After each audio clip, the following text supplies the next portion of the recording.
बहुत बहुत धन्यवाद। आज सबसे पहले सम्मेलन में इस देश में समाजवाद का वृक्षारोपण करने वाले हम लोगों के नेता अमर शहीद भगत सिंह को नमन करते हुए हम यहाँ पर अपनी बात शुरू करना चाहेंगे। आदरणीय अध्यक्ष जी, जो इस देश के सबसे दूरदर्शी नेता हैं, भरोसे की राजनीति करते हैं, किसानों, नौजवानों, महिलाओं की अस्मिता के प्रतीक हैं। हम सब यहाँ तक अगर पहुंचे हैं तो आदरणीय अखिलेश यादव जी की उंगली पकड़ करके यहाँ तक पहुंचे हैं। उन्होंने विश्वविद्यालय से लेकर के आज तक हम लोगों ने जो कुछ भी निवेदन किया हो, जो कुछ भी हम लोगों ने प्रार्थना किया हो, आदरणीय अखिलेश जी से सबको मान करके एक भरोसे की राजनीति करके हम लोगों पर भरोसा जताया है। हम आदरणीय अखिलेश यादव जी का बहुत बहुत धन्यवाद और आभार प्रकट करते हैं। इस मंच पर आदरणीय डिम्पल यादव जी भले ही उपस्थित नहीं है, लेकिन हम लोगों की पद यात्रा में या हम लोगों की साइकिल रैली रही हो, जो भी हम लोगों का कार्यक्रम रहा हो, उनका आशीर्वाद हम लोगों के साथ हमेशा बना रहता है। उनका भी बहुत बहुत धन्यवाद देते हैं। हम समाजवादी पार्टी द्वारा इस सम्मेलन में समाजवादी पार्टी के राजनीतिक और आर्थिक प्रस्ताव का पूरी तरह से समर्थन करते हैं। हम लोग अपनी पद यात्रा के माध्यम से ये बताना चाहते हैं कि 50 दिनों में 1000 किलोमीटर चल करके हम लोग समाजवादी पार्टी का जो उद्देश्य है, जो कार्यक्रम है, जो नीतियां हैं, जो हमारे नेता आदरणीय अखिलेश यादव जी की सोच है, जो उनके दूरदर्शी विचार हैं, वो हम लोग लोगों तक जा करके जन जन तक पहुंचा रहे हैं। जन जागरण के जरिए लोगों को जागरूक कर रहे हैं, लोगों का बताने का प्रयास कर रहे हैं। ये सरकार जालिम सरकार है, जन विरोधी सरकार है। उनकी नीतियां फरेबी हैं, किसानों, नौजवानों के खिलाफ हैं, वो हम लोग लोगों को बता रहे हैं। हम लोग जा करके लोगों को बता रहे हैं कि ये सरकार नौजवान विरोधी है। इस सरकार ने नौजवानों के भविष्य को बर्बाद कर दिया है। अग्निवीर जैसी वाहियात योजना ला करके, अग्निवीर योजना पर हम इस बात को दावे के साथ कह सकते हैं कि हिंदुस्तान के इतिहास की सबसे वाहियात योजना अगर कोई है तो ये अग्निवीर योजना है। इस अग्निवीर योजना का हम लोगों को विरोध करना चाहिए, लेकिन मीडिया के दम पर अपने तमाम जिस कारण उन्होंने सरकारी तंत्रों पर कब्जा करके रखा हुआ है, उसके दम पर जब आवाज नहीं उठाई है तो सरकार का मन बढ़ा हुआ है और सरकार न सिर्फ सेना में बल्कि बैंकों में भी वही योजना लेकर के आने वाली है। और आने वाले समय में रेलवे से लेकर एसएससी की भर्तियां भी इसी आधार पर होंगी। ठेके पे भर्ती रखी जाएंगी, आउटसोर्सिंग कराई जाएगी और हमारे जो नौजवान हैं, जो चाहते थे कि एक बेहतर नौकरी मिल सके, सरकारी नौकरी मिल सके, उनको सुरक्षा की गारंटी मिल सके, रिटायरमेंट प्लान है, उनको पेंशन का प्लान है और साथ ही साथ अगर सेना में शहीद हो गए तो उनको शहीद का दर्जा भी मिले, ऐसा हमारा नौजवान सोचते थे। लेकिन सरकार ने सारे सपनों को ध्वस्त करने का काम किया है। कोई ऐसी भर्ती नहीं रही है जिस भर्ती का पेपर आउट नहीं हुआ हो। उस सारे पेपरों को आउट कराने में सरकार ने जानबूझ करके अपना काम किया, क्योंकि कोई जांच नहीं हुई है, कोई पर नहीं पकड़ा गया है। इसी तरह से किसानों का बुरा हाल कर दिया है। किसानों को उनके अपने ही खेत में बंधुआ मजदूर बनाने की योजना बना लिया था इस सरकार ने 3 काले कानूनों के जरिए।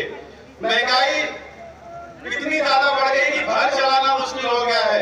रोजमर्रा की सारी चीजें महंगी हो गई हैं। पेट्रोलियम की कीमतें जानबूझ करके कम नहीं की जा रही है। सरकार ने षड्यंत्र किया हुआ है, क्योंकि सरकार के प्राथमिकता में मध्यम वर्ग और गरीब तबका है ही नहीं है, नौजवान है ही नहीं है। हमारे इलाहाबाद विश्वविद्यालय के नौजवान लगातार आंदोलन कर रहे हैं। इलाहाबाद विश्वविद्यालय या किसी भी कैंपस की जो सबसे बड़ी छात्रों की लोकतांत्रिक आवाज होता है छात्र संघ, उसकी हत्या करने का, उसका गला घोटने का अगर किसी ने काम किया है, किसी भारतीय जनता पार्टी की सरकार ने काम किया है। और आज फीस वृद्धि करके छात्रों के, नौजवानों के, गरीबों के भविष्य पर कुठाराघात अगर कोई कर रहा है कि सरकार कर रही है, सरकार की मिलीभगत है। दूसरी तरफ हम लोग निजीकरण के खिलाफ है। हर जगह हम लोग बोल रहे हैं कि सरकार औने पौने दामों पर अपने पूंजीपति मित्रों को इस देश के तमाम अमूल्य संपदाओं को बेचने का काम कर रही है। उसको नीलाम कर उसकी सरकारी संपत्तियों की बोली लगा रही है, जो हमारे देश की पब्लिक प्रॉपर्टी है उसको बर्बाद करने का, उसका फंडाधार करने का कोई काम कर रहा है, ये सरकार कर रही है। कुछ नहीं बचा है। हमारी नौरत्न कंपनियां नहीं हो, सेल, गेल, रेल या फिर रेलवे, LIC, एयर इंडिया, सब कुछ बेचा जा रहा है। एक एक करके सबसे सरकारी जो पब्लिक प्रॉपर्टी है, जिसमें सरकार की हिस्सेदारी है, वो सब कुछ खत्म की जा रही है और अर्थव्यवस्था को भी चौपट कर दिया है। 5 ट्रिलियन इकोनॉमी की बात करने वाले लोग आज रुपए को की गिरती हुई कीमतों को देख करके उन्हें शर्म नहीं आती है। वो सब बात दिखाते थे हमें बड़ा कि हम ऐसा कर लेंगे, लेकिन आज डॉलर के मुकाबले 81 रुपया हो गया। हम इस घोषणा पत्र को अपने राजनीतिक आर्थिक प्रस्ताव को पढ़ रहे थे, उसमें लिखा था साफ इससे आयात और निर्यात पर असर पड़ेगा, देश में महंगाई बढ़ जाएगी। इस वजह से ये जो डॉलर के मुकाबले रुपए लगातार गिर रहा है, इसका हमको खुल करके विरोध करना चाहिए और सरकार की आर्थिक नीतियों का खुली चुनौती उनको देना चाहिए। ये सरकार सिर्फ और सिर्फ प्रचार करती है, दुष्प्रचार करती है। इसलिए हम सब लोग तब तक चलते रहेंगे जब तक कि हम लोग अपने नेता, क्योंकि हम लोग जिनको भरोसा मानते हैं, हम लोग ऐसा लगता है कि हमारे पास एक ऐसा नेतृत्व है जो इस देश को नई दिशा दे सकते हैं। इसलिए हम लोग चाहते हैं कि आदरणीय अखिलेश यादव जी आने वाले 2024 में इस देश के प्रधानमंत्री बने और प्रधानमंत्री बन के इस देश को नए रास्ते पर लेकर चले। हम धन्यवाद देना चाहेंगे क्योंकि 1000 किलोमीटर की यात्रा हम लोग पूरी करके आए हैं। हमारे तमाम संगठन के लोग, जिले के लोग हर जगह हम लोगों का स्वागत किए, सम्मान किए, हम लोगों का रात्रि विश्राम करा और कहीं से किसी भी तरह की कोई कमी नहीं रखे। उन सब का हम पूरा धन्यवाद देना चाहेंगे, अपने विधायकों का, अपने प्रत्याशियों का, अपने सभी पदयात्री साथियों का। अगर वो न होते, सबके पैरों में छाले पड़े हुए हैं, सब लोग भयानक दर्द से जूझते हैं, लेकिन उनके सामने जब आपकी तस्वीर आती है, उनके सामने जब हम लोग ये देखते हैं कि खुलेआम ये सरकार जनादेश को लूटने का काम कर रही है, इसलिए हम सब लोग मिल करके ये तय करते हैं कि कभी भी हम लोग पीछे नहीं हटेंगे जब तक हम आदरणीय अखिलेश यादव जी को इस देश का प्रधानमंत्री नहीं बना लेते हैं। और दूसरी चीज कि हम सभी का धन्यवाद देते हैं सारे लोगों का, जिन लोगों ने हम लोगों का साथ दिया, समर्थन दिया।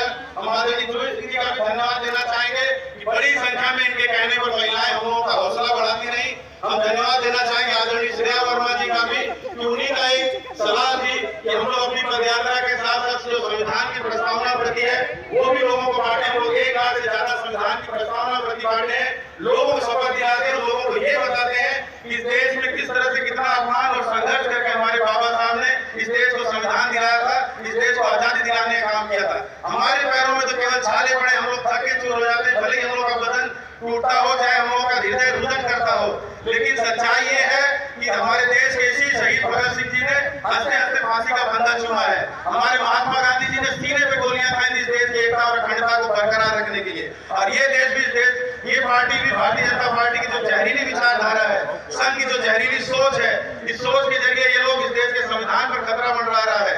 इस देश के संविधान से पंथनिरपेक्षता और समाजवाद सब पर खत्म करने की साजिश कर रहे हैं, लेकिन हम लोग अपनी जान की बाजी लगा देंगे और इस देश के संविधान को बचाने का काम करेंगे, इस देश के लोकतांत्रिक ढांचे को बनाए रखने का काम करेंगे।